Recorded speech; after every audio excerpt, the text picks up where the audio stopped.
No sóc adoptada. Vaig ser adoptada. Ei, benvinguts i benvingudes a totes aquestes persones que esteu mirant aquest vídeo.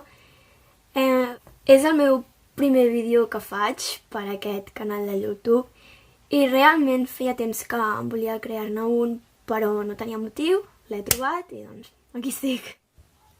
Em sento molt losa fent això, o sigui, zero experiència gravant vídeos per YouTube. Bé, com diu la frase del començament del vídeo, vinc a parlar-vos sobre l'adopció. Doncs bé, tècnicament l'adopció és quan una parella Acostuma a ser una parella, però també hi ha casos diversos com també pot ser una família. vol tenir un fill o filla no biològic. És a dir, en el cas que la parella estigui formada per un home i per una dona, doncs que la criatura no es desenvolupi des de zero, des de la panxa de la dona. És una altra via per tenir fills, o sigui, no és una opció secundària per si no poguessis tenir-los per tu mateix. És simplement que si tu vols adoptar una criatura, pots. Complint els mínims, evidentment, de ser una persona adulta, capacitada per tenir fills, etc. Bueno, tot. Quan tu adoptes has de fer papers i tal, doncs crec que hi ha un apartat en què et revisen que puguis ser una persona apta com per poder cuidar d'un infant. Ara mateix l'adopció està molt saturada, per tant, hi ha molta gent que potser espera una criatura des de fa 10 anys. Va haver una època entre el 1990 llargs fins al 2012 aproximadament.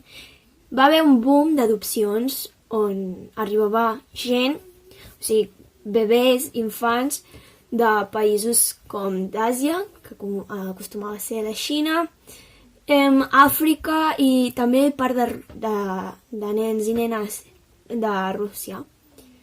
Llavors, doncs, després s'ha anat saturant i no s'ha adoptat tant. I jo, doncs, soc d'aquests booms, ja que jo soc del 2004 i vaig arribar aquí el 2005. Doncs bé, aquí vinc a parlar-vos sobre no només què és tècnicament, perquè bàsicament ja ho he dit, potser no, o sigui, amb una definició molt precisa. Allà, el diccionari, perquè... I en plan, allò dels pares verdaders, les preguntes aquestes tan freqüents de que la gent se sent incòmoda en respondre-les o bé no saben correctament què respondre. Doncs per això estic aquí. No és broma. A part d'això, és que és un tema que té cada dia una anècdota per explicar-se, preguntes, perquè van sorgint a mesura del temps. Intentaré fer sentir-se còmoda a la gent que és com jo, que hagi sigut adoptat o que...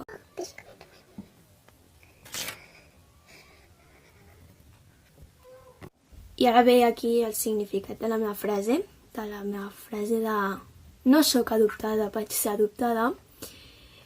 Clar, haver sigut adoptat no és una qualitat. Adoptada, no és una qualitat. Tu pots ser una persona guapa, ahir eres una persona guapa i demà seràs una persona guapa, no? O sigui, que facis així i va ser una cosa que t'impliqui no ser guapo o guapa. M'explico? En canvi, haver sigut adoptat no és una cosa que ho ets cada dia, perquè ho vas ser el dia en què et van adoptar. Per tant, en aquell moment tu podies dir estic sent adoptat, o sigui, soc adoptat. Però després, ja està, ja vas ser adoptat l'altre dia.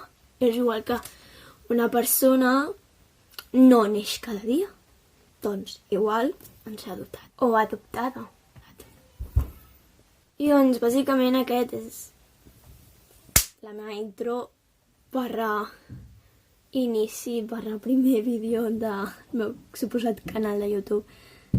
Us prometo que milloraré tot, val? Perquè sóc una patata fent això. Llavors, si us ha agradat... He de dir, si us ha agradat, doneu-me like, comenteu en aquest vídeo i seguiu-me, això. I subscriviu-vos. Seguiu-me, no subscriviu. Ho he de dir?